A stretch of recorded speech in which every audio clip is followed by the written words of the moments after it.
रावण लंका का राजा था, जिसे त्रेतायुग का सबसे बलशाली और विद्वान राक्षस माना जाता है। उसका जन्म शिविश्रवा और राक्षसी कैकसी के घर हुआ था।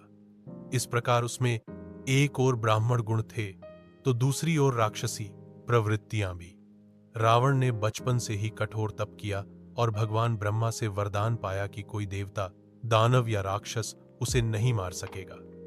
इसी वरदान के अभिमान में उसने तीनों लोकों पर अपना आतंक फैलाया। रावण केवल बलशाली ही नहीं बल्कि महान विद्वान भी था। वह चारों वेदों और शास्त्रों का ज्ञाता था, उत्तम ज्योतिषी, राजनीतिज्ञ और संगीत का भी पारखी था। कहा जाता है कि उसने शिव जी की आराधना कर शिव तांडव स्तोत्र की रचना की थी।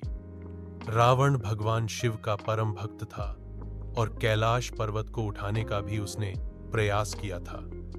लेकिन उसके जीवन की सबसे बड़ी गलती थी माता सीता का हरण। जब उसकी बहन शूर्पणखा को लक्ष्मण ने दंडित किया तो प्रतिशोध में रावण ने छल से सीता जी का अपहरण किया और उन्हें लंका ले गया। यही कार्य उसके अंत का कारण बना। राम और रावण के बीच लंका में भयंकर युद्ध हुआ।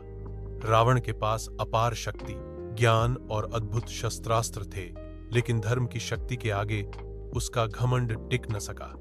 भगवान श्री राम ने भगवान शिव की आराधना करके युद्ध में विजय प्राप्त की और अंततः रावण का वध किया।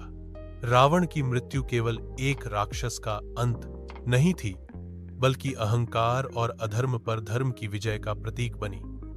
यद्यपि वह अपने जीवन में अत्यधिक शक्तिशाली और बुद्धिमान था, लेकिन उसका अहंकार और स्त्रियों के प्रति अनादर उसे पतन की ओर ले गया। आज भी दशहरे पर रावण के पुतले का दहन इसी संदेश के लिए किया जाता है कि चाहे व्यक्ति कितना भी शक्तिशाली और ज्ञानी क्यों न हो,